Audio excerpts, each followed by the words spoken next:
In Tragedy, a true crime podcast, we discuss missing persons cases, violent crime, and other sensitive topics that may be difficult for some listeners. Listener discretion is advised. Our show is a place where every story matters and every voice deserves to be heard. To support this podcast, you can subscribe at www.tragedy@truecrimepodcast.com for early access to new episodes. And join our Facebook community, Tragedy, a True Crime Podcast, for updates, discussions, and ways to support the families we feature.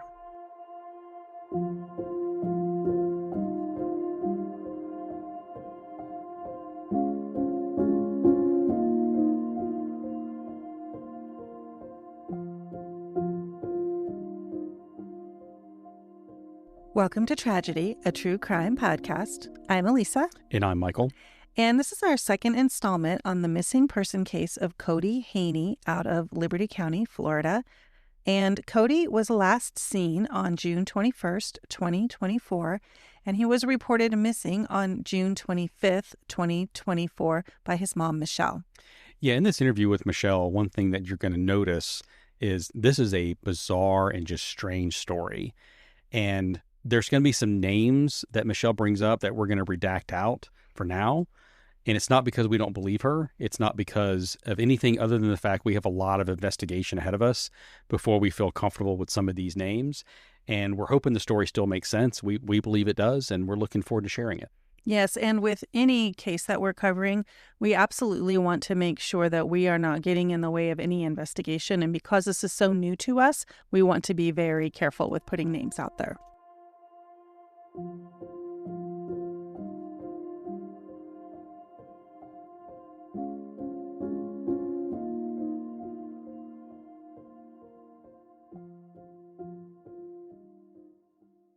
Tonight we are speaking with Michele McRoy, and Michele is Cody Haney's mom, and we're so grateful that you have chosen to come and share Cody's story with us, and welcome to the show. Hello.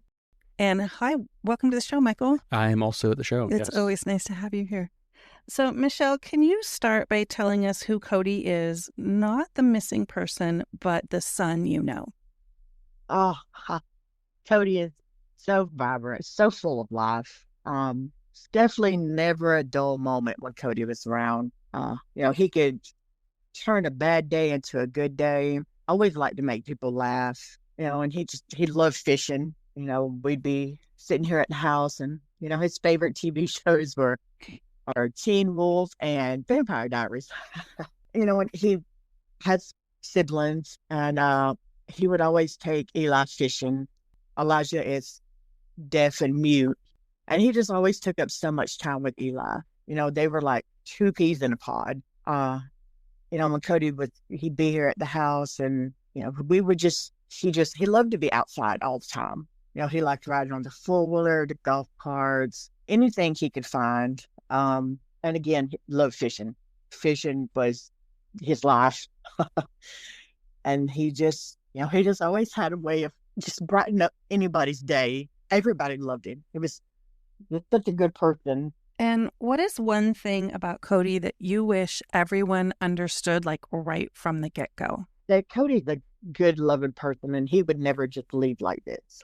And he would do anything to help anybody. He didn't have a lot of friends. He was a little bit, more of an inside kind of person, but he would just do anything to help anybody. You could ask him, for anything, and he would give it to you. And if he didn't have it, he would find a way to get it.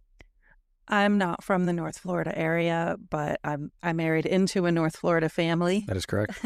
And I'm hearing a lot of similarities when you're talking about Cody and some of the other families have shared of people that we have covered their cases. There seems to be this sort of pervasive, you will help anybody with anything at any time, and like this real sense of community in the area, that being from a metropolitan area and from the Midwest is not something I'm accustomed to. And so I just hear a lot of similarities between Cody and some of the other folks that we've covered. And fishing. Fishing appears to be a big deal in that area, because I got a pretty expert fisherman sitting right here as well. I'm not too bad myself, but I had to learn. So in the weeks leading up to Cody's disappearance, did you notice any changes or anything that was kind of out of the ordinary? I did notice that because he was on a curfew, so it seemed like in a couple of weeks leading up to this, like he would be pushing that curfew. Like if he had to be in at 8, he'd push it to like 7:30, 7:40, which was unlike him. Because usually when he get off work, he comes straight to the house, change his clothes, get his fishing pole, and go down to the river. Because we don't live but maybe a mile or two from the river. And he just kind of started like, how do you say, became more not wanting me so involved.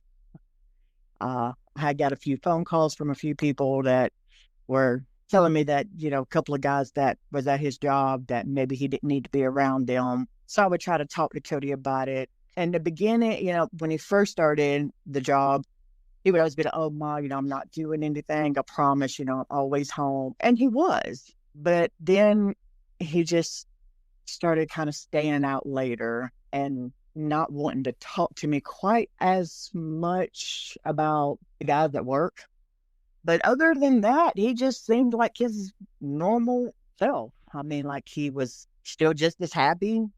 He didn't seem depressed or anything. So, when all of this happened, it really caught me off guard because, nobody would ever thought this. I have a couple of clarifiers just to make sure I understand like location. So when you say river, are we talking about the Okolotny River, Apalachicola River, St. Mark's? Which one are we talking about? Apalachicola River. Apalachicola. Okay, so just trying to get an idea of location because there's a lot of rivers in this area. So I want to make sure that people who are listening understand where we're talking about. And that was a very common place for him to go fishing and hang out. Cody was young when he disappeared. He was 22 when he went missing. Is that right?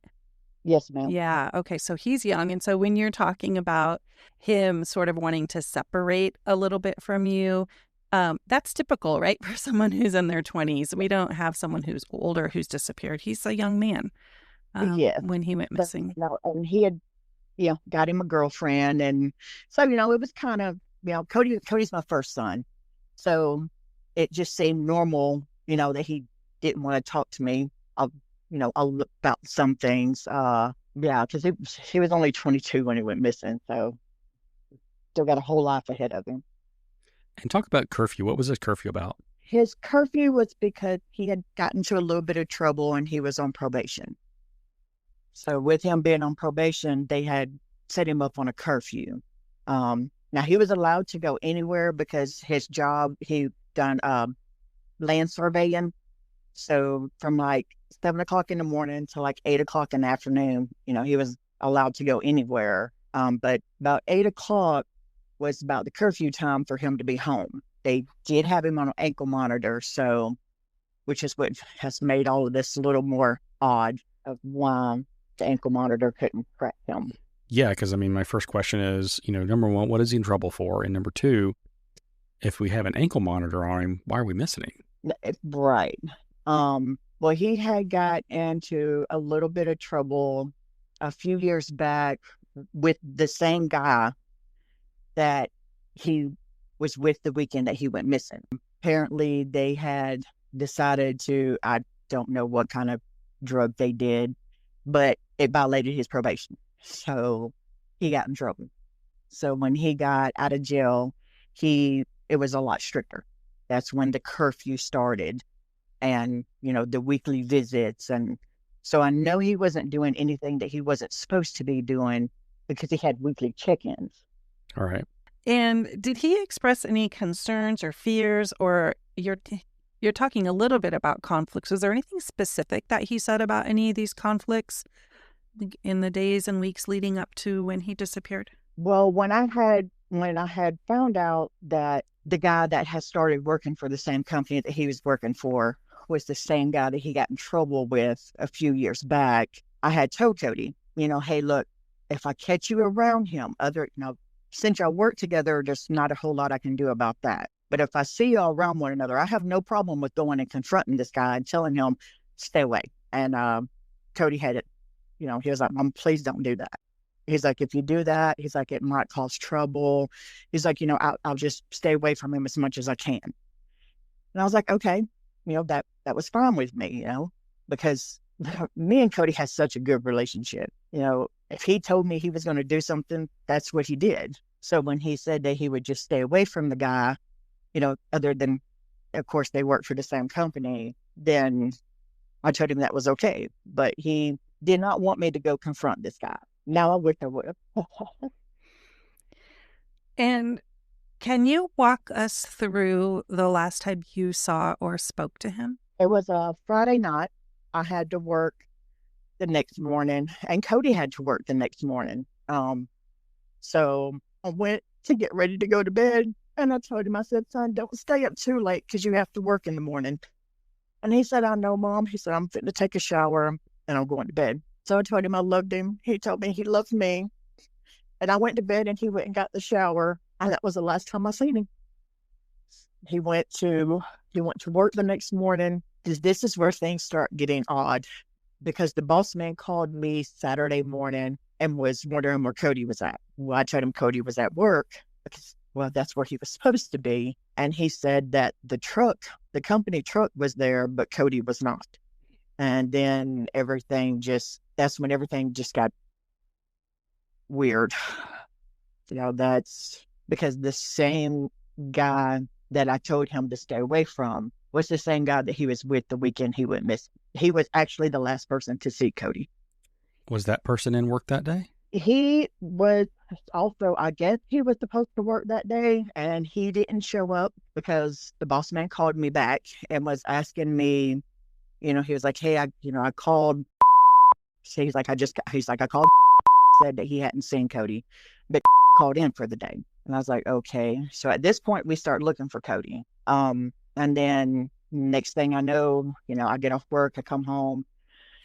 I'm waiting on Cody to get home, and he doesn't come home. So now at that point, I'm concerned of where's he at, because he dropped the truck off at work, but I guess he left with because after that, nobody really knows what happened. Nobody knows for sure what happened after Cody dropped the truck off Saturday morning.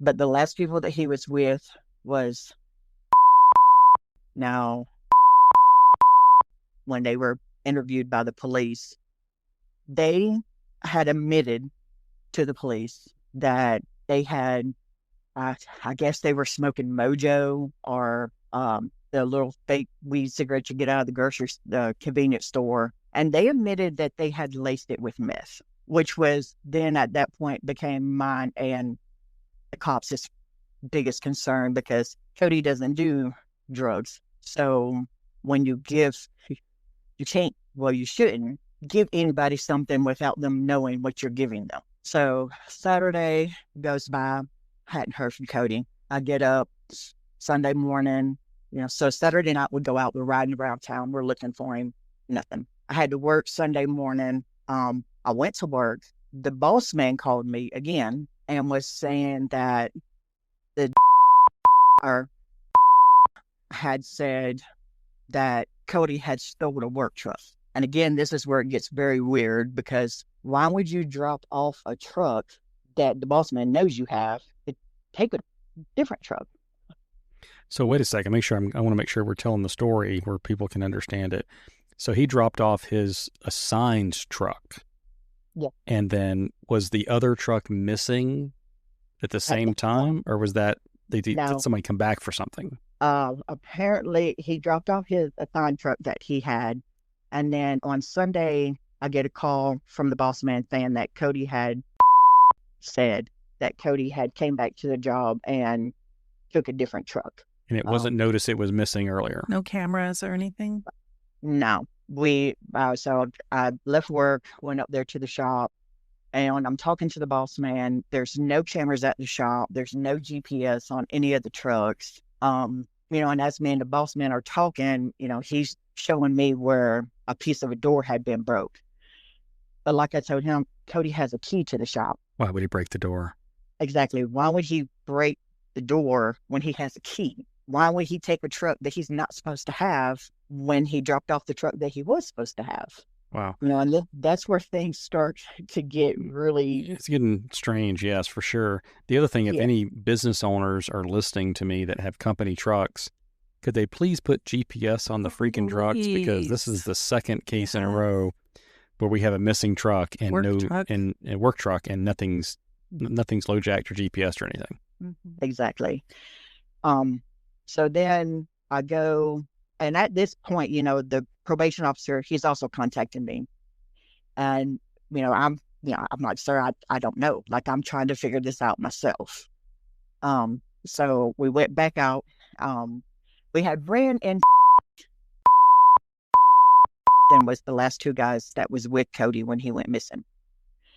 And I had spoke with them, but at the time I didn't know that's who they were. I just seen them in a company truck. So I turned around and started asking them questions. Well, then Sunday says that he called the police because he states that he's seen Cody take the truck. And again, it's not making any sense. And so, now we're all looking for Cody. The police are looking for him. I'm looking for him. And we do eventually find the truck. We find the truck on Tuesday. And they brought the K9 dogs out. And Cody's scent was inside the truck, which would be normal because it's a work truck. He's in and out of all these trucks. But the K9s could not find his scent outside of the truck. Mm. And the truck had been abandoned with all of the windows busted out of it, which again didn't make any sense to me. Why was all the windows busted out of it? Why can the K9 not pick up a scent outside of the truck? And then, then things just got really weird. So then the police started talking to. Well, on Tuesday, when I had filed an actual missing persons report, because it had then been over 48 hours that I had not seen Cody. And so I go up there, I filed my missing persons report, and that's when I find out that brothers. Oh, okay. Yeah. And is a former police officer out of Calhoun County. So now things is getting really odd because we still at this point cannot find Cody. And they say that, like I said, they admitted to adding drugs to the synthetic weed, whatever it was that they were smoking. They Right. admitted to adding drugs to it. They said after that, Cody began to hallucinate. And they said that he started hollering about seeing things and hearing things that wasn't there. And then he became very paranoid. So, and I'm like, okay, well, during this time, y'all have apparently wrote from where they say they went. Y'all rode by my house at least 4 times. Why didn't you drop him off? Nobody thought to drop him off if he's hallucinating and he's paranoid. Nobody thought to just bring him home. And theoretically, they're all driving around in this work truck that's not Cody's truck. It's the other truck. Well, They're all in it? They're all riding around in a private truck that is owned by either. It was owned by one of them. And so I'm assuming from what I'm understanding from the police reports and from what was saying is that all day Saturday they were riding around in one of the brothers' personal vehicle. Sunday, they, for whatever reason, take Cody back to the shop, and that's when he apparently took the truck. Mm. So, but on, during this time, I'm trying to call Cody because he has his cell phone. Mm-hmm. So I'm trying to call him. It keeps going straight to voicemail. Well, then, so I'm calling some of Cody's friends and like, hey, this is what's going on. Can't find him. Have y'all seen him? One of his friends said, well, yes, said he called me, but he sounded very strange. And then the phone cut out. He said, when I tried to call him back, it went straight to voicemail. And then somehow or another, the boss man ended up with Cody's cell phone. I don't know if maybe Cody left it there Saturday or maybe he found it on Sunday, but he ended up with Cody's cell phone, which he turned over to the police, because at that point, they're trying to pull any information off of it that they can to try to figure out what's going on. And like I said, it just gets very weird. Then the brothers claim that Cody bought another cell phone, which was very odd because he had just got that cell phone like maybe 3 weeks prior to all this. but they claimed that Cody had went to the dollar store and bought another cell phone. Well, nobody was able to find this cell phone. And then 3 months after all of this happens, one of the brothers take the police out there to where they say they seen Cody throw the cell phone, which arose more questions. Why didn't you say this in the beginning? Why did you wait 3 months later to say anything about the second cell phone? Yeah, so it, like I said, it gets really weird. Everything they say does not match up to Cody's personality at all. So it sounds like you have quite a bit of information. I'm really curious how you got this information. Was it told to you by someone at the sheriff's office? Did you actually read police reports? Talk to us about what that looked like. I got my information through our sheriff in Liberty County, Dusty Arnold. They never actually showed me any police reports, but I was continuously, going up there, and they were telling me what the other two guys that was with Cody was telling them. But they never actually showed me any police reports about anything. And they did tell me that they gave the guys a lie detector test, and they did fail. They failed the part where they asked, did they do anything to Cody to harm him? And did they know where he was at? And that was told to me by our sheriff and the detective that was on the case at the time. So one thing I'm not super clear on, just to make sure I understand the story well enough, is, at what point in the evening, because if we know they're out together, these three guys, at what point in the evening are they no longer together? On Sunday, claimed that he took Cody back to the shop. Cody took the truck, and he said that they chased Cody into the woods. They were driving their personal truck. Him and his brother was in their personal truck. Cody was allegedly in the company truck. They claimed they chased him into the woods because he was still hallucinating. He had been hallucinating for apparently 2 days now. And they claimed that they chased him into the woods, but they lost him. Now, from where the dirt road, county road, or Forest Road 109, when you go down that road, from where they found the truck, there's no way you could have lost him. There's just no way. But they claimed that when they got out into the woods, they had a flat tire. So after that, they did not see Cody anymore. And this is the area that's been, I'm assuming, searched by law enforcement. Yes, sir. And we didn't find anything. It's my understanding that we found his ankle bracelet cut off. Was that done at some other time? That was the first time, a little over a year ago. But that was the first time, and that was about 2 or 3 years ago. But this time we didn't find no ankle monitor. When he went missing this weekend, we did not find any ankle monitor. And when I contacted the PO to ask, well, where's the last place that it pinged? He said that the last place that it pinged for them was in Liberty County. Around the wooded area or somewhere else? That's as close as they can get. But they can't do better than that? He just said it was Liberty County. He said it pinged in Liberty County, and then it went dead. So they know they're just not providing that information. Correct. Because a lot of times when I called them to get any information out of them, it's always the same thing. Michelle, we're still looking. We don't have any new information. It's hard to figure out what happened when the only people that are saying anything is, and of course, if they did something, they're not going to tell.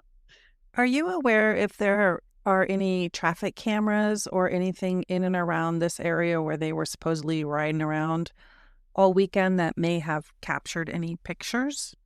See, and that was one of the things that was weird. Liberty County did say that they have a picture of the personal truck that they was driving on the Blountstown-Bristol Bridge, the bridge that connects Liberty County and Calhoun County, that they have a picture of the truck on Saturday crossing the bridge coming back into Liberty County. But then after that, they say there was nothing. And when I asked about, because after they claimed that Cody took the truck and went down to Forest Road 109, that's a long stretch of road. It's heavy. There's a lot of traffic on the road. Nobody claims they saw the truck. There was no doorbell cams that caught the truck going down the road. The library, camera doesn't show the truck going down the road. We have a high school and a middle school and a library all on this same stretch of road, and none of the cameras seen the truck actually go that way. But the guys that was with Cody that said that they followed Cody to 109, well, they're the only ones that, well, I don't want to use the word verify because nothing they've said has been accurate or true. But they claim that's where they went. I want to ask a question about the picture of the truck on the bridge. Are you aware if it's able to discern how many people are in the truck? Who's in the truck? They didn't tell me. They just said that they do have the truck on camera coming back into Liberty County on Saturday, which would have been June the 22nd. That's all they would say. So, and in the very beginning of all of this, I don't know, not really thinking clearly. Like now, I wish there was more questions that I would have asked. But at that point, I was just more concerned with finding Cody as quickly as I could. Has anyone come out to you with information that really stood out to you that you feel is credible that maybe isn't looked at? Well, of course, after that, rumors started to fly very quickly. There was other guys that was mentioned, and which I told the police about. And when they went and interviewed these guys, individual guys, because there was like 3 different ones, they say that that they felt like that these guys didn't have anything to do with it, that they were just repeating things that they had heard from other people. And 2 of them's in jail, 1 of them's in rehab. So I've not had a chance to talk to any of these guys, which I was told by law enforcement to be careful because they should not put myself into any kind of predicament where I could put my own self in danger. Of course, my response back was, this is my kid. That's right. I'm not worried about myself. I'm worried about him. Right. If I'll talk to and do what I got to do in order to find him. But there was, Tate's Hill has been mentioned several times. And every time I mentioned Tate's Hill to the sheriff's department, because they brought out on Forest Road 109, they've had the canine dogs and the cadaver dogs out there. And I have mentioned to them to check, why can't we check Tate's Hill? Because that has been brought up several times that these guys had did something to Cody and put him in Tate's Hill. But my response back from them is Tate's Hill is very large. And without having, an entry point to go on, that they didn't have the money or the resources to search out there, which is what, when he called me in, when the new detective called me and told me about the remains being found in Wakulla County, that's not far from Tate's Hill. But 109 is not far from Tate's Hill. We are very familiar with Tate's Hill. This is a place that we do a lot of fishing and hiking, and it is kind of split up across sort of different areas, and there are several roads that go through and snake around in there. Is that an area that you knew Cody to go to at all for fishing? Okay. No, Cody never went to Tate's Hill because my understanding, if you don't know Tate's Hill, you will get lost in there real quick. I say that's also accurate. I only go with Michael. Yeah. If you don't know the area, you will get lost in there very quickly. But for Cody to try to make it from 109 to Tate's Hill on his own and on foot, and being paranoid like they say he was and hallucinating, if he made it out there, it's because somebody gave him a ride or somebody took him out there. Yeah. So you mentioned a call that you got from a new detective regarding some remains that were recently found in Wakulla County. Can you tell us more about that? That was actually it. When the Wakulla, when it made it to Facebook, is when he called me. Detective Tadlock called me because he said that he wanted to tell me before everybody else did. Because, of course, everybody started blowing my phone up with text messages and screenshots and calling me. Right. And then after that, he told me that he would get in contact back with me because the remains were with the forensics office trying to verify whether it was male or female. I've called him twice since then, and I haven't got a call back or a text or an email or anything regarding anything about the remains that was found in Wakulla, which is kind of got me a little concerned because usually they call me back, or I'll call the sheriff and the sheriff will make them call me back. But nobody has responded to my calls or my texts since the Tuesday that the Wakulla remains was found and it hit Facebook. And I think that's 2 weeks now. Yeah. I don't think it was last week. Keep calling. Don't stop calling. Keep calling. Keep putting the pressure on. If there's one thing that we've learned in our journey with what we were doing is sometimes that pressure is what it takes, and it doesn't always get a response, but eventually something happens with that. So keep the pressure on. And I went as far as Cody's grandmother knows a lady that works in the senator's office. I wrote up a whole paper and gave it to her, and she, talked to the senator's people. And after that, it was maybe within the week after that, they had the cadaver dogs out there searching Forest Road 109. And to make sure that they were doing what they were supposed to be doing, I went down there myself to make sure that they did show up like they were supposed to. And let's see, and the Detective Tadlock has called me. This one's probably been a little over a month ago, and said that the cadaver dogs had picked up, which is kind of odd because cadaver dogs hasn't been out there in 6 months. So I don't know why they were just now telling me this, that the cadaver dogs picked up on some human remains that was out there, and they were going to bring the cadaver dogs back, and then they would bring out Florida State to start digging. But he also said that those could be remains from, Native Americans from hundreds of years ago. They never brought the cadaver dogs back. I've called to check on that, and they keep telling me, well, we're trying to set up a time with FDLE, and I'm like, well, what's taking so long? Mm-hmm. Like, they're just take the dogs back out there. Mm-hmm. So I haven't really got a lot of information out of Liberty County other than them just constantly telling me the same thing over and over. Do you know anything about how they've classified this case? Like, do they suspect it's just a standard missing person case? Do they think it's foul play? Has there been any indication to the direction they're taking their investigation? As of right now, Detective Tadlock says that it is being worked as a missing person case. Because somebody from in town had called me and was like, hey, I heard they're switching it to a homicide case. So I called Detective Tadlock, and he said no, that they had no evidence to make it a homicide case, that it was still being treated as a missing person case. Okay, good to know. Mm-hmm. That's a very good question. So what do you wish the public understood about Cody's case so that it doesn't get overlooked? It's time to bring Cody home. I'm not going to let this just go. Cody is a good person, and he deserves to be back home. And I'm not going to give up.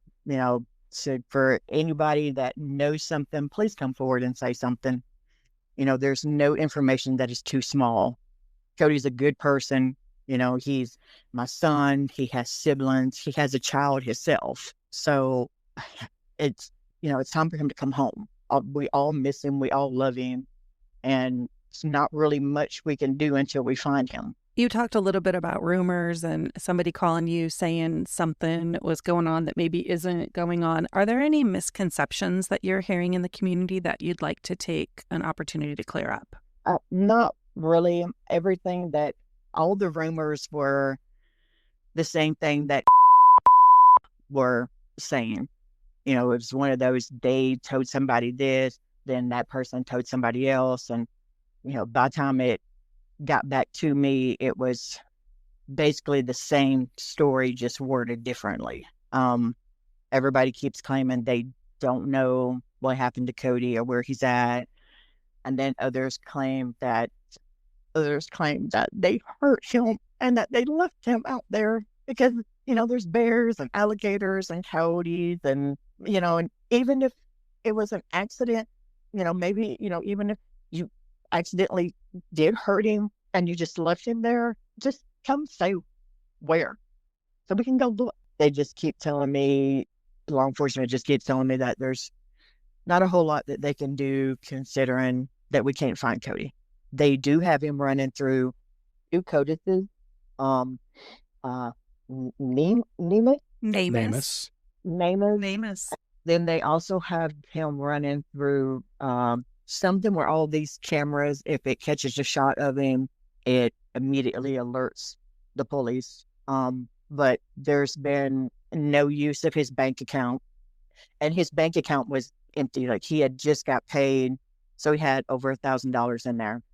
When we got the bank wouldn't tell me anything, so if DLE or Liberty County had to get some paperwork to be able to pull Cody's bank records, there was only like $19 in there. And there is surveillance from the ATM machine of using Cody's debit card on Saturday. And when he was questioned about it, he said that Cody had gave him permission to use his debit card. But until we find Cody, we don't know if that's true or not. But we do have a picture of him off the ATM machine at Cody's bank withdrawing money. And he withdrew everything. We're sort of looking at each other we're looking right at each other now. because I'm just going to say it. I may have to edit this part out because I'm very careful about conjecture. I'm like, how are these guys not arrested already? Yeah. That was the same. Believe me, that was the first thing on I had. Camera, taking out the entire guy's savings, and there's no way I buy that was permission. I seriously doubt that Cody gave him his debit card and allowed him to do that. And when I asked that question, because I was also, wondering, if they admitted to giving him drugs, is there nothing that y'all can do, with the video surveillance of him using Cody's debit card? And I was told that they did not want to. The first time I was told they did not want to push the issue too hard because if the guys decided to lawyer up, that we would never get any information out of them. Well, if you're worried about them lawyering up, then y'all have to know something. Y'all have to be thinking something. People don't get lawyers. We've got camera footage of someone using someone else's debit card and taking all of their money. We've got lie detector tests that have been failed. We've got a strange story about truck swapping that can't be corroborated. And we have information where they admit to giving him laced drugs with drugs laced, Mojo, I guess, cigarettes laced with meth, and that he was hallucinating and running through the woods and they were chasing him. And I don't know, like I'm not a law enforcement officer, but I'm like, this seems pretty open and shut to me.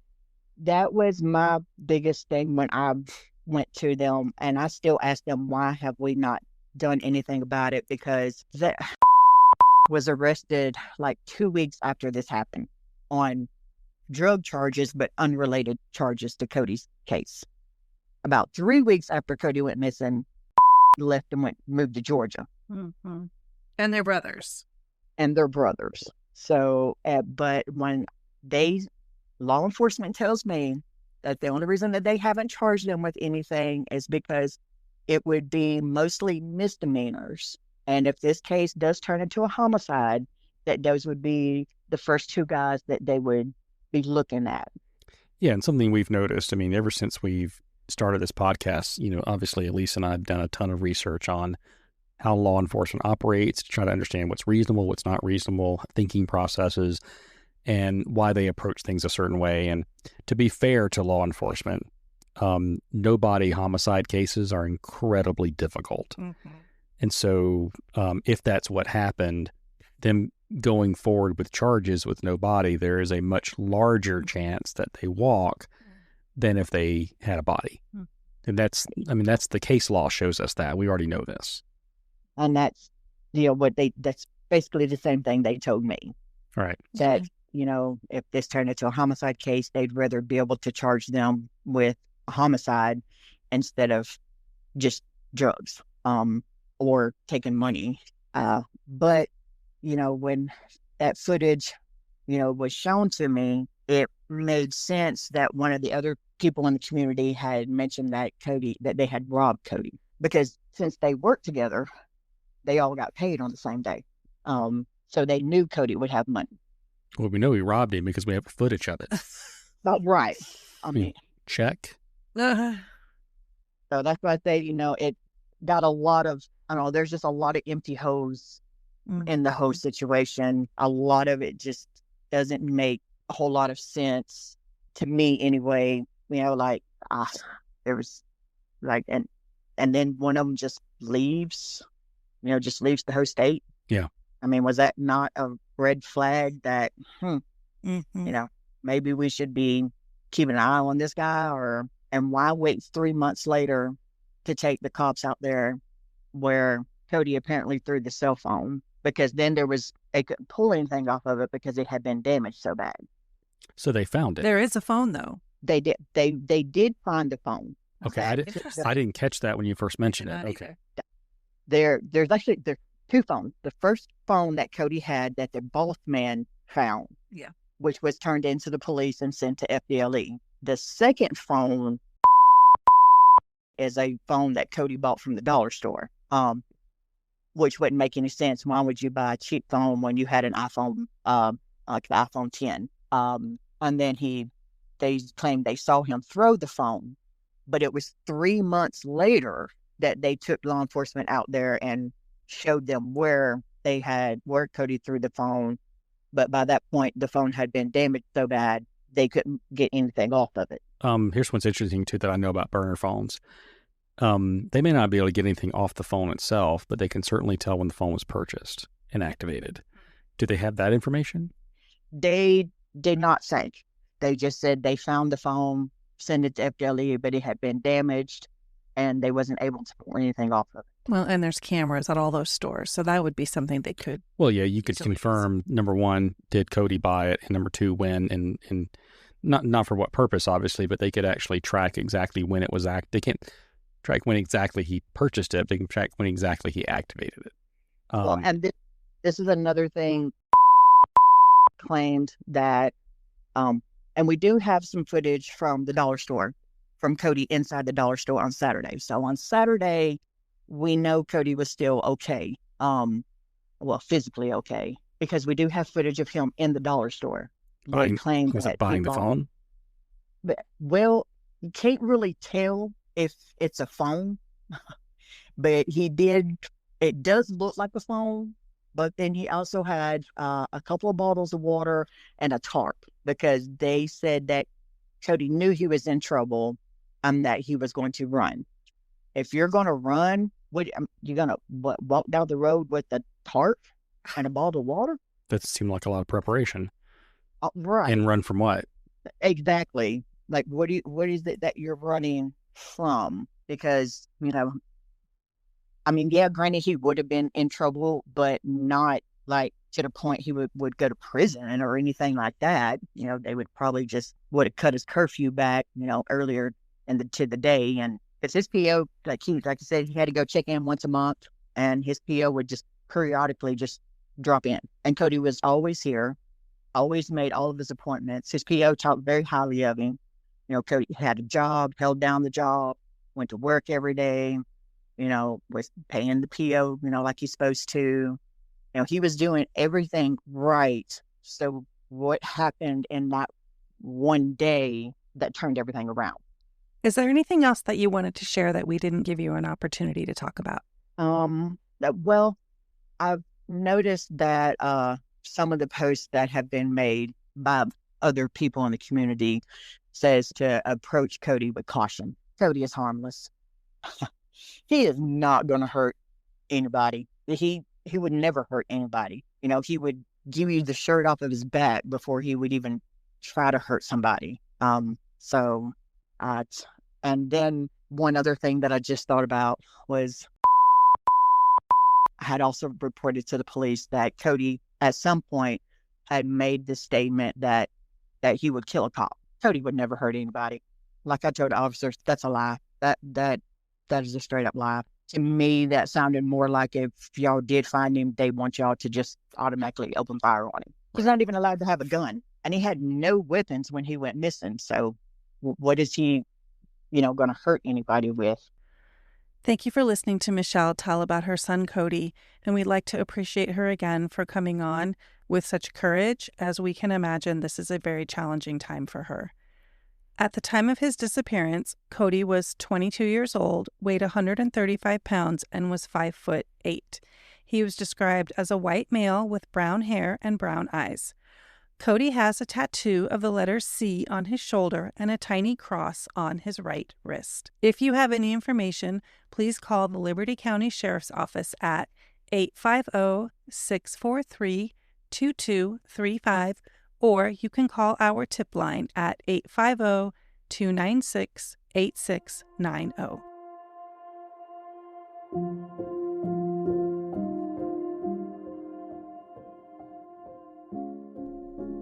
You've been listening to Tragedy, a true crime podcast. Our purpose is to honor victims by sharing their stories through the voices of friends, family, and those whose lives were forever changed. If today's episode resonated with you, we encourage you to subscribe, leave a review, and share the podcast so these important stories continue to be heard. Together, we can preserve their memories and ensure their voices are never forgotten. If you have ideas for cases we should cover or questions about what you heard, you can connect with us through our Facebook group, Tragedy, a True Crime Podcast, on X at Tragedy Podcast, by email at tragedyaTrueCrimePodcast@gmail.com, or by visiting our website, www.tragedyaTrueCrimePodcast.com. Thank you for listening, and we hope you'll join us next time.